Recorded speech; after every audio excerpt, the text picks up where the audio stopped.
Welcome to Pine Stars, the podcast where UIndy baseball gets the spotlight and the bench gets the microphone. I am Brad Bates. Joining me, as always, Brian Tyrannosaurus Rimke and the Kurt Brabender, where we bring you weekly recaps of UIndy baseball. We look at the week ahead and really the kind of hard-hitting truth that you can only get from guys who spent a lot of time on the Pine, and we loved every second of it. Gentlemen, how you doing this evening? Couldn't be better. Doing well. Let's talk some ball. All right. So we had an opportunity. Kurt and I sat down with Coach Reddy yesterday, and we're able to capture some information about last week's series and get a little bit of input. All right, Coach, welcome back. We appreciate you taking the time to join us again this week. Really enjoyed the conversation from last week and being able to have somebody kind of recap games that was actually there and not just trying to interpret from a box score like a couple of the three dumbasses sitting on this side do every week. So it's really good to get your key insights. So you guys traveled down to Joplin, Missouri. You played a 2-game set against Mankato State and played a 1-game against Missouri Southern. Tell us a little bit about how the weekend went. It was overall, it was a good weekend for us. Again, our record, doesn't speak for how well we played. We played very, very well for 2.5 games. We're still kind of fighting for that big hit, that 2-out RBI. Yeah. The runner on third, less than 2 out situation has been, hasn't been nice to us so far this year. But those are all things that, I'm not worried about at all. I'm just super hyped about our pitching staff and what they've done up in the first 7 games. I mean, even in the last game, our starting pitcher, Gavin Smith, gave us a chance to win. We were up 3-0 and a couple guys got on base and, we ended up turning over the ball to the bullpen, and it just didn't work out for us. But, with as well as they've pitched up to this point, I mean, I'll let one of those slide. You know what I mean? Yeah. Yeah. And like you're talking about with the timely hits, runner on third, less than 2 outs, those tend to come in bunches, right? And that hitting is contagious. And once you start getting into that rhythm of guys stepping up in those situations, those tend to take care of themselves. And you just start to expect to succeed in those situations. So I think your time's coming with that. I couldn't have said it better myself. But you must have coached in a previous lifetime, Bates. Oh, you're exactly right. I've swung my arm around the third base coach's box a couple times. So you guys lost both games against Mankato State, but you did beat Missouri Southern. And the first game against Mankato State, another 1-run ball game. I mean, you guys are right there hanging in ball games. Yeah, that's 4 of our 5 losses are by 1 run. It's, you can look at that 2 different ways. You can look at that glass half full or glass, half empty. I always choose to look at it half full, especially early in the season. It just means to me that our pitching staff is giving us a chance to win, and I know we're going to score runs. I mean, I am not. That's the last thing I'm worried about is scoring runs. It's just the second week of February right now. That's all it is. We've only been outside 4 days total, twice at Mississippi College and twice at Missouri Southern. That's it. So, once we get outside and, get a little bit more experience on, a few more at bats and, like I said, those once a couple fall in for you, we'll go on a roll here. Yeah. Well, and even looking at the stats, I mean, team ERA is 2.85, opponents is 3.63. Yeah. Batting average is 249, and opponents is 222, right? So, in the statistical category of average and ERA, I mean, you've got the edge so far. Yeah, we do. Back to some of those other things too is what. The timely hitting is big, and I think once that dam breaks open, it happens one time. It's you guys. Yeah. So the analogy I've been using, is like, you remember that old joke that was, you got the 2 old boys, throwing insults back and forth. There's one heavy set guy and one slim cat, and the slim guy says, the heavy set guy says, "You're fat," and he says, the other guy says, "Well, you're ugly, and I can go on a diet." Well, the hitters, they're the heavy set guy. They can trim up, and that's not an issue at all. But on the pitching side, if it's ugly, it's really, if you have a good pitching coach, man, you can doll it up a little bit. But like at the end of the day, ugly's ugly, man. And right now, the Hounds are sitting pretty on the pitching side. That's the best way I can describe it. Yeah.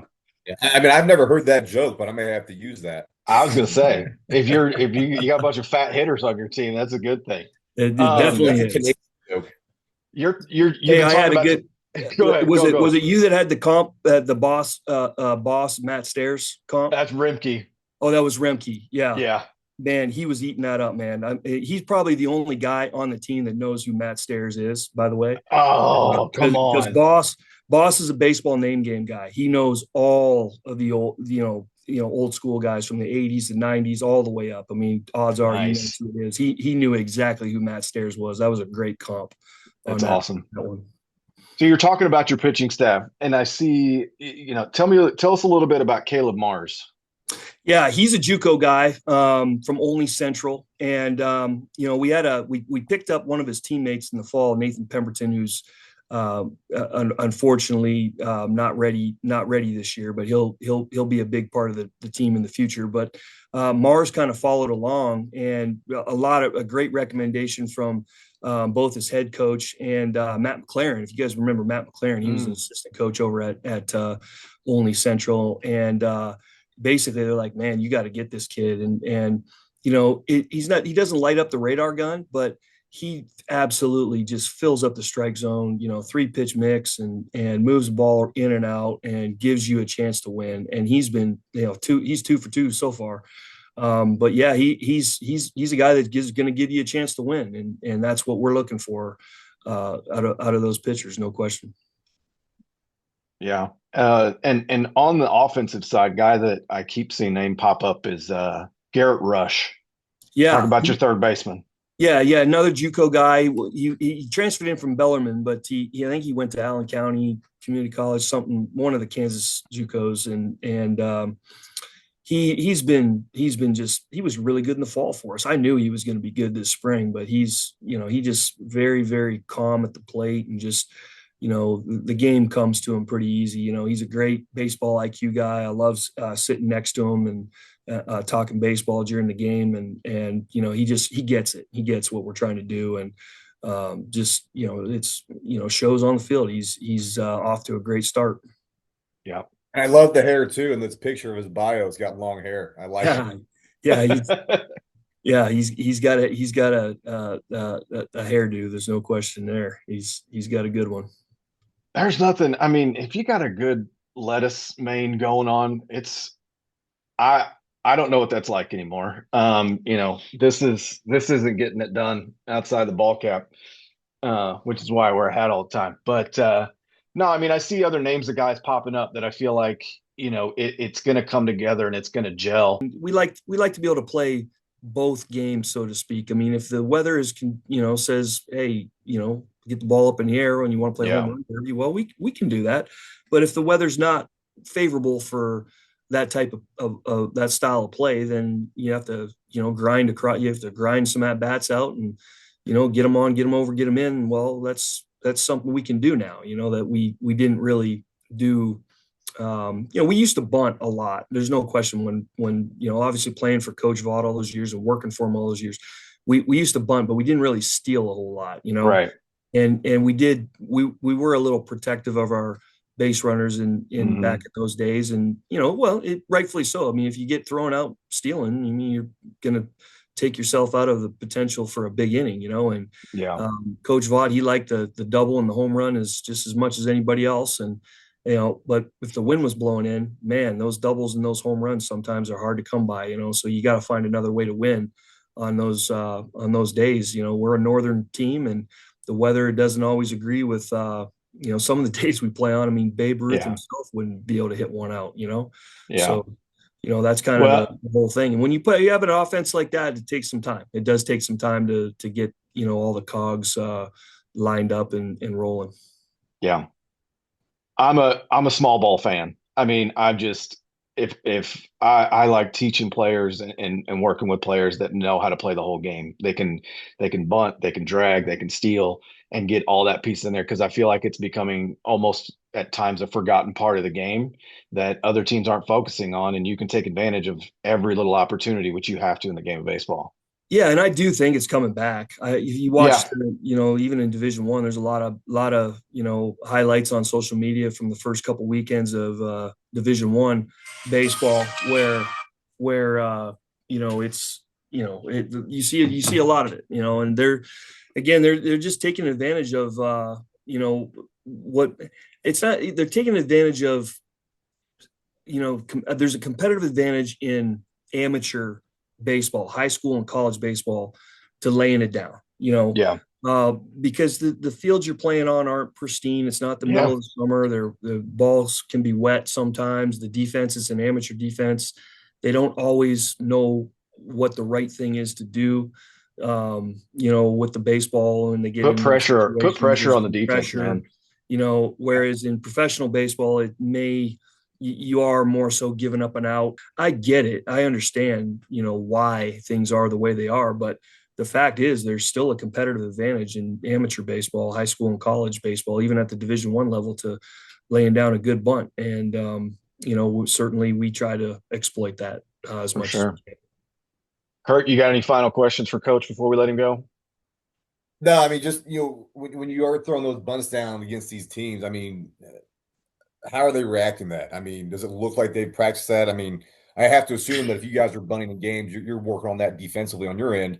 What about these Yeah, other teams you're seeing? I we mean, is this we, we something that you do. think they're working on, or Yeah, we is do. it We work still fresh? on bunt coverages in practice a lot, quite a bit, and again, I just tell our guys, look, just, get an out, don't panic, Mhm. get an out, that's what most teams should do.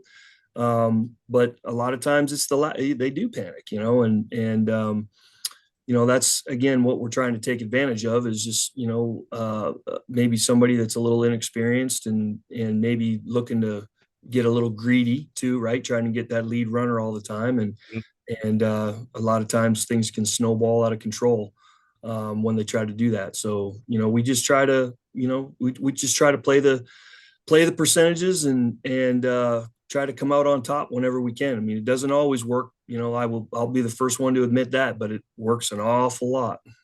Yeah, and you There's got nothing better than seeing a good old snowball fight when you're on offense, right? Uh, and then yelling and there's telling them nothing about it, better. yelling yeah, about it I in the middle of yeah, the play to just amp it up a little bit more. yeah, Oh yeah. yeah, There's you gotta there's let them two. know. I like the runner on second drag bunt. Love it. I Hmm. mean, I'm not telling you guys anything, not giving up any secrets. I mean, everybody knows that. I like that play.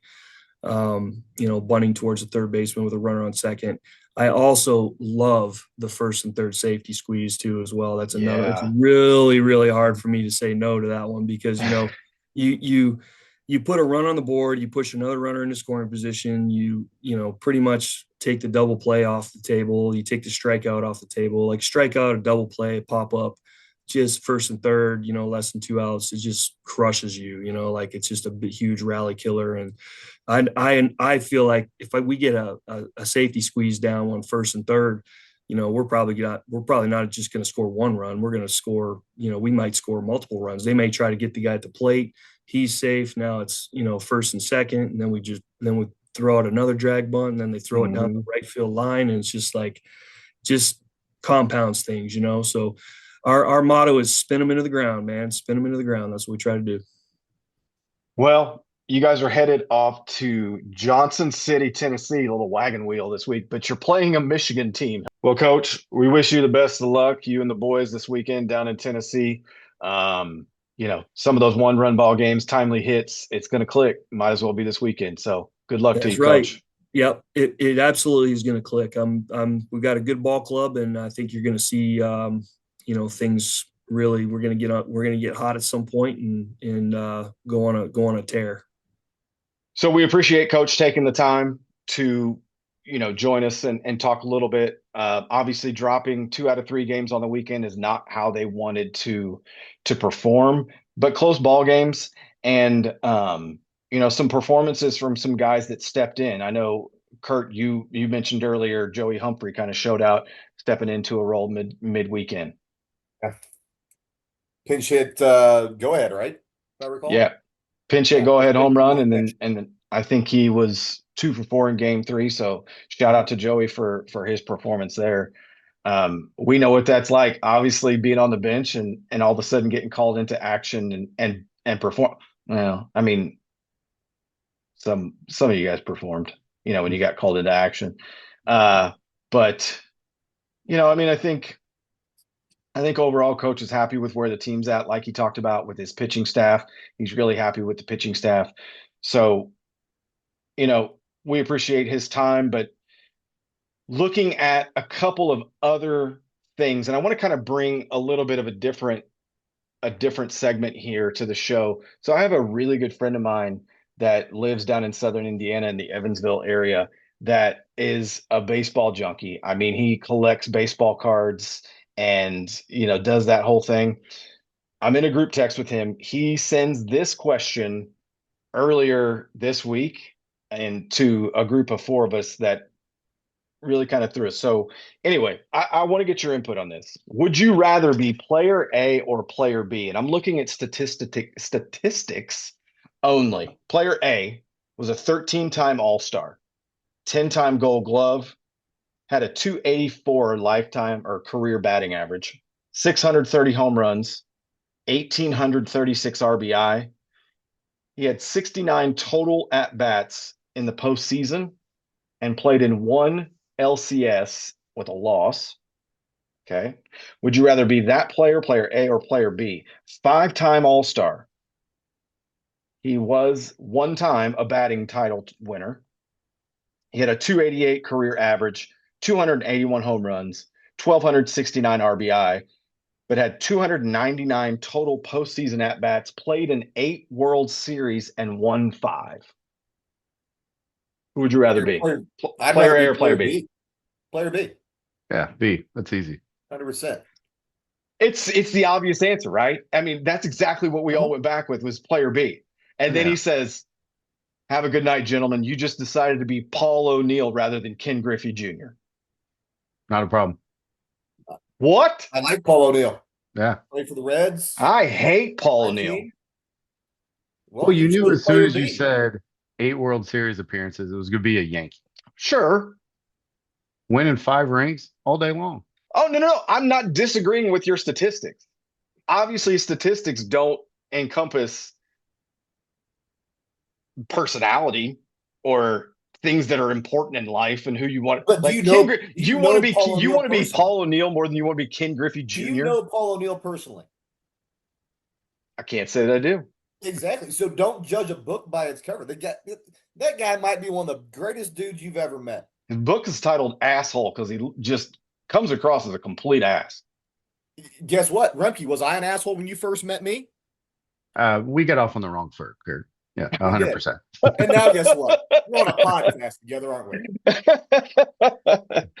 Oh, well, okay. You know what? I thought Hey. about ripping that nipple ring right out. Which one? I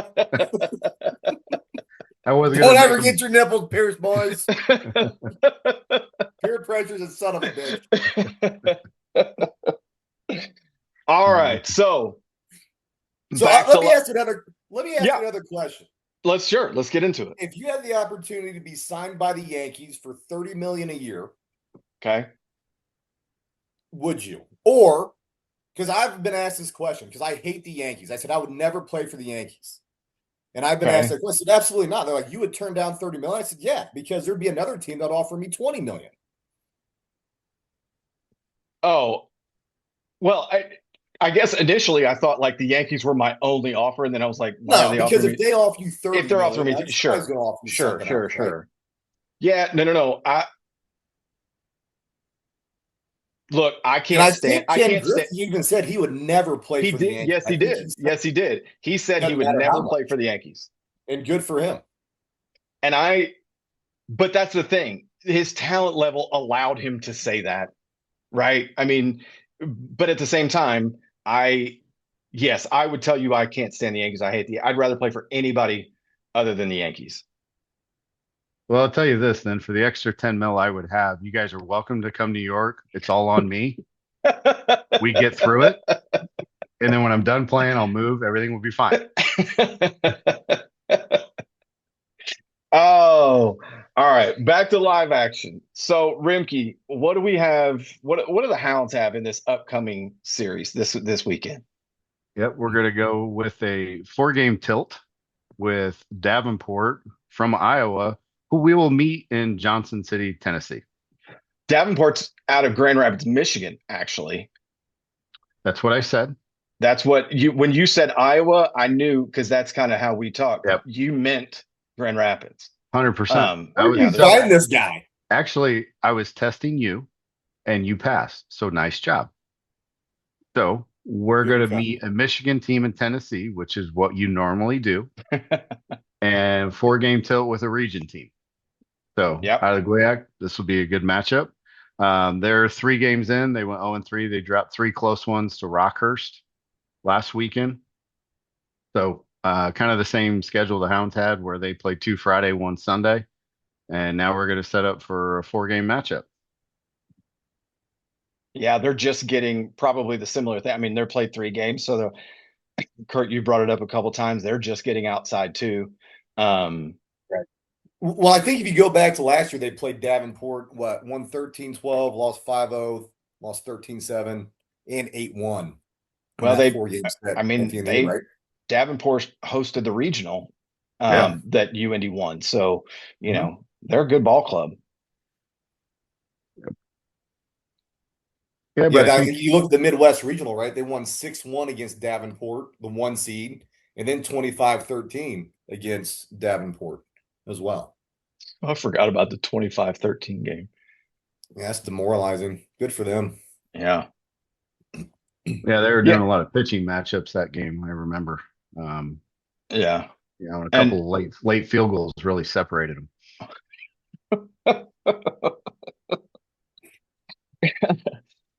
Reddy talks about the opportunity to play down in Johnson City, a little wagon wheel series this weekend. But they are playing at a single A stadium, and he believes it's a Cardinal single A stadium. So if it's a Cardinal single A stadium, it's got to be obviously a fantastic facility.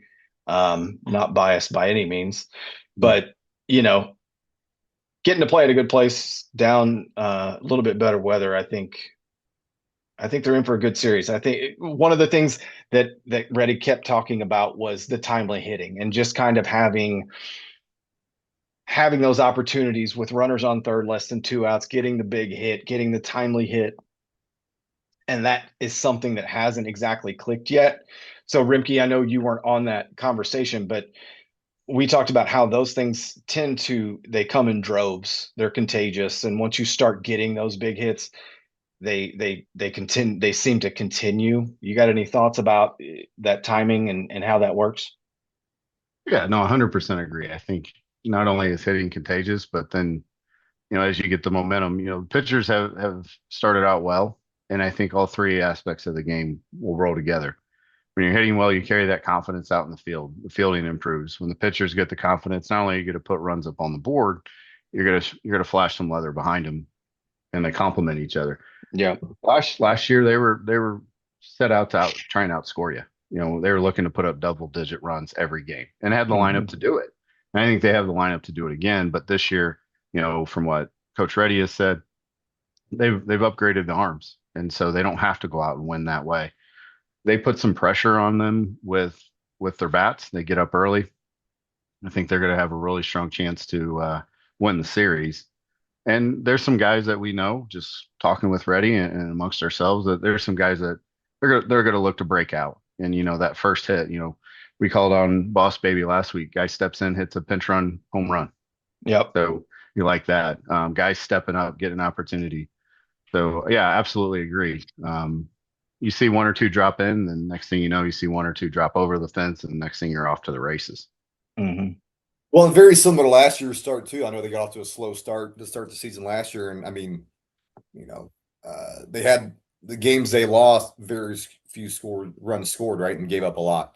It wasn't until probably middle of March that they really started clicking, right, with the bat, right. So again, a lot said about not being outside, not getting a lot of scrimmages in, right, seeing the live arms. It's different being inside versus outside. So a lot plays in that being a northern team. So again, same start as last year to an extent, but to your point, they've got the arms this year, and those bats are. I mean, the bats will come around. It's a given. They've got too much talent for it not to. Got those fat hitters that Reddy talks about. Those guys that can change the weight and get down to where they need to be. Speaking of northern teams, it's a seasonal topic. It's a once every 4-year topic. I'm interested if you guys were involved with any Winter Olympic event. What event do you think you could podium? What could you medal in? Ooh, that's a good question. Personally, Brad, if you don't mind, I actually would like to pick one for you that I think you are just. Well, I think I'd be you'd honored. 100% be dialed in. I think it's you and the bobsled duo, and you're absolutely the bottom piece of bread. You know what's funny is that's the 2-man luge, and I was going to say the same. Oh, thing the about luge. you. I'm sorry. Make a great duo on the 2-man luge. But here's the thing: I'm not tall. I'm small. So if a larger man is laying on top of me, they're going to be toppling either way. I can't. So you like being on top. It's. And the thing is, I'm not going to go there, but whatever. I didn't realize So we were going to start. I hadn't planned anything for picking other events for either of you. But go ahead. You simply want to be held. You don't want to hold, and that's fine.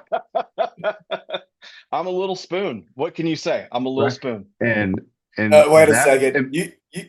I would go with more like you guys are like a spork. You got that one little thing in the middle there. You guys are sporks. Well, and it is a cold environment, so you gotta hug in for the warmth. But oh man, yeah. All right. So moving on. Well, I didn't get to say. I didn't get to get. Do you actually have a legitimate something that actually wanted to answer my question legitimately? Go ahead. Thank you. Definitely curling. Definitely you think so? Curling. I've curled once in my life, and I was really good at it. Were you the stick guy that was doing it back and forth real fast? We did both, right? Were you the thrower? Brad Beck invited me once, and here in Indianapolis, they had a curling league. Believe it or not. You wear your bowling shoes out there? No, it was tennis shoes. You put something on the bottom. It was kind of makeshift. Oh. So yeah, he wanted to start a team and call it the Indy Ice Holes. Yes, that was it. The ice holes.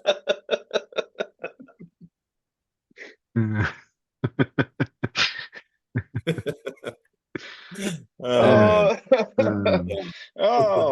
right. Well, on to our next topic. Kurt, you're deep in the weeds of finding some of the most obscure college mascots. Do you want to talk a little bit about that? It's funny, laying in bed at night and just kind of going down a rabbit hole of looking at things on Instagram and whatever else. We've all been there. This thing came across my feed, I don't know, a couple months ago, and it was the most obscure college mascots, and there's like 10 of them, right? So I'll give you 3 this go around, then we'll kind of get to the bread and butter of them all. But coming at number 10, it's the North Carolina School of the Arts, the Fighting Pickles. All right. Oh, the Fighting Pickles. So, I like a fighting pickle. I'm not gonna lie. Have you ever seen a pickle, Bush?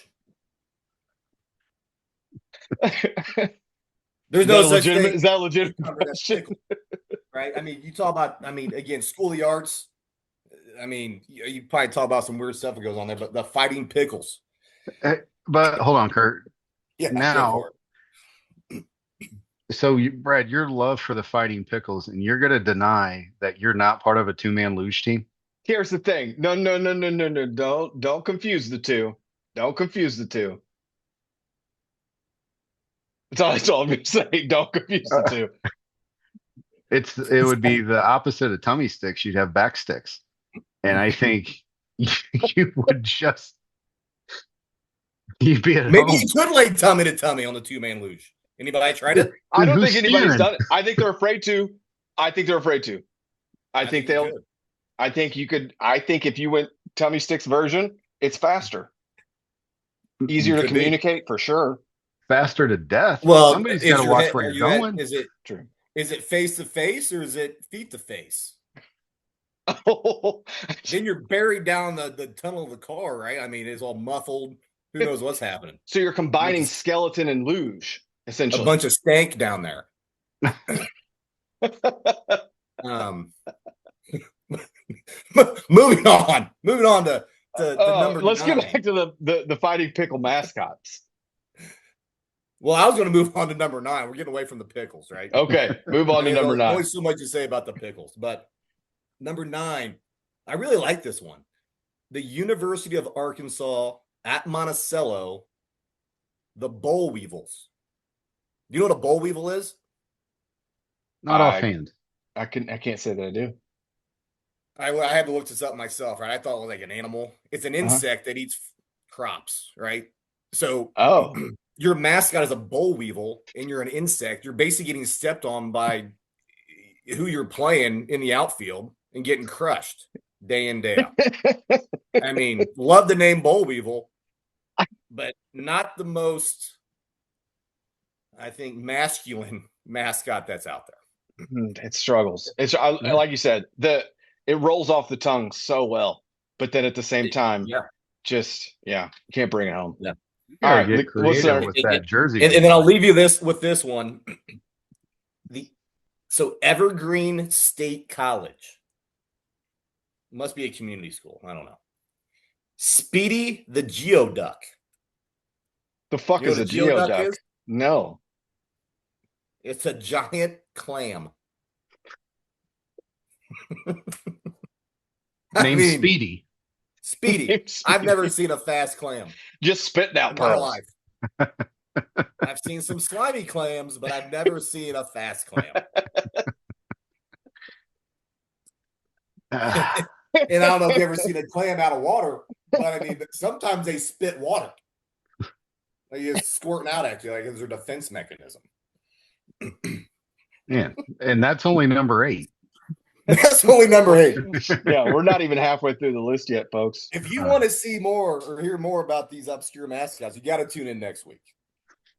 All right. It's got to dangle a carrot out there. I got to keep people coming back for more. Right.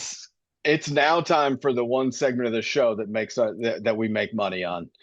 This is our clicks to pick. This is where we identify 3 young men that are coming up this weekend, and they are going to blow up and go off and help the Greyhounds hopefully sweep the series. Let's get 4 wins this weekend, at least win 3 out of 4. But these are the guys that we think are going to go off this weekend and really click. So, Kurt, do you want to give us who your pick is for this week? Yeah, so I've historically gone with hitters. But this week I'm going to go with a pitcher. Ryan O'Born. So he's had 2 starts so far, 2 earned runs, 3 strikeouts, ERA at 2.25 currently with a whip of 0.88. Nice. One of the greatest things I see here, though, is the opposing team batting average is 129. So he's holding opponents. I mean, they're not getting hits from him. Yeah. He's 1-1 maybe. So far this year, I could be wrong about that. But no, I think, again, like we've talked a lot about the pitchers, right, having some good arms. I think this guy is, definitely key to that rotation, key to the success of the Hounds going forward. So I think Ryan O'Born, again, he's gotten off to a pretty good start. I think only 8 innings on the year so far. But again, as they get in the conference play and some of these regional play, I think he's going to be a big factor moving forward. It's what I've seen so far from it. So Ryan O'Born, Rob, I don't know what nickname we're going to give him, but ROB. That's what we're going with. That's my click to pick. I like it. I like switching up with pitchers too. I think, pitchers are different, right? Everybody knows that. They're a little bit quirky. They're a little bit here and there. But you know what? You need those guys on the mound, and for them to go out and especially starting pitchers to go out and show out early and make it deep into innings. And I think if he wants to make a statement, he could always shave one half of his body, like Scott Abercrombie did back in the day, who was our ace back in the day. Yep. Scott Abercrombie. I mean, the guy one day came to practice, half of his body was shaved, the other half was hairy. I mean, he even shaved his eyebrows, half of his goatee. I mean, it was fresh shit. I mean, you talk about an interesting cat. That guy was unique. Talk about somebody that and just to add a little bit, because I lived with Abs for a year and things like that, but he wore shorts until it got to 50, and then he wore pants. If it was over 50, he wore pants. If it was under 50, he wore shorts. Like that kind of guy, right? I mean, hell of a fucking pitcher on the mound, though. Oh, lights out. All right, Rimke, who you got on your click? I'm going to stay on the offensive side of things, and I'm going to go with what is a critical position on the team, and quite frankly, B is having to fill some pretty big shoes. So last year with Goody, he was one of the pillars of the team, held down the middle of the infield, and was kind of an all-purpose guy. So I'm going to go with Gavin Duran. Now, when you hear the name Duran, you don't ever say it once; you say it twice. So Gavin Duran, who was born well after the 1980s, 90s pop band Duran Duran. Granted, maybe if he's in trouble, you go, Gavin Duran, get over here. And I'm sure that's something Ray has probably had to say. Him? Your full name? If we need a word, that's what we're going to say. Now, as bench jockeys and guys that have nicknamed many people in our day, I think we shorten that down. We just go Double D. Like it, solid up the middle. A guy that critical to the team, but who doesn't like Double D? Yeah. But wait a sec. What if he's an A cup guy? I understand why by Double D. I understand why you'd ask that, Kurt. He might be a B cup. I don't know. Valid. In light of modern times, we don't want to be offended for anybody else. We're going to let him be offended for himself. And if that offends him, I'm going to say, Gavin Duran, get over here. And we're going to have a word. I feel very comfortable saying this. He's going to be okay with Double D, and he's going to have a nice day at the plate. He's going to hold down the most critical spot on the team out on the field. I look for a big weekend out of him with a 4-game set coming up. All right. Double D's it is, huh? Double D? Double D. I like it. One of the players, this is not my click to pick this weekend, and mainly because he's clicking. And I'm not trying to jinx him, but I do want to give a shout out to Garrett Rush, third base. He's playing a hell of a game right now. He is swinging the bat well, seeing the ball, and so I want to give him a shout out. My click to pick this week is a returning player. We're going to drop the moniker that we gave him from last year, but I'm going Luke Smock. I think Luke Smock, there's an opportunity in a 4-game set that he could pop off for 7-8 hits and potentially put a couple balls out of the yard, depending on the weather, depending on things like that. But I think Luke Smock's going to be. I think this is his weekend to really pop off and start producing at a high level for the Greyhounds. I think last year we talked a little bit about a nickname, but you look at his bio. He's from Delphi High School. There's the Delphi Oracles. We were talking about nicknames earlier. I don't know. The Oracles may be one of the greatest mascot nicknames I've ever heard. I'm not gonna lie. So I have a hard time not just calling him the Oracle. Do you think that's going to be in the top 10? Is that a tease? I'll be honest with you. I haven't even seen Kurt's top 10. I'm kind of learning it along with everybody else. But what I would tell you is the Big O. That just, oh man, it's hard to pass up. Hard to pass up the Big O, the Oracles. That's so good. But I'm looking for a big production out of Luke Smock this weekend.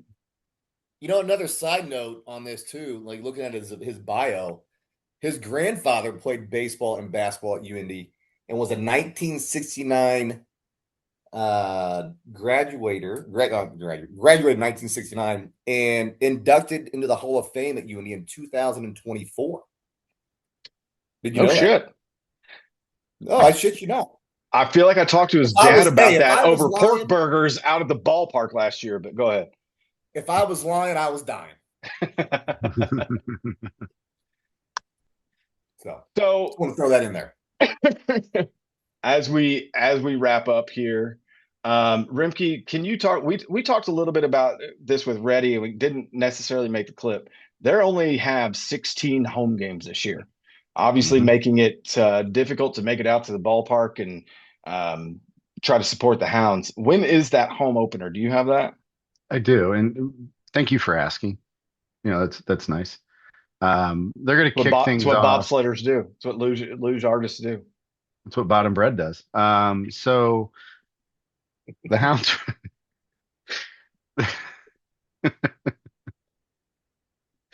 the Hounds are gonna log some miles here for the foreseeable future. Kicking things off at Greyhound Park right now. First weekend is March 20th.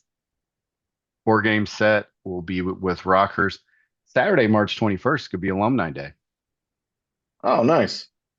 So it's a long wait, a lot of time on the road, playing in some neutral parks, some where they're going to play with 2 teams in a kind of round robin kind of format. But yeah, circle the date, March 20th. Nice. All right. Well, that's a wrap for today's episode on Pine Stars. Thanks for joining us.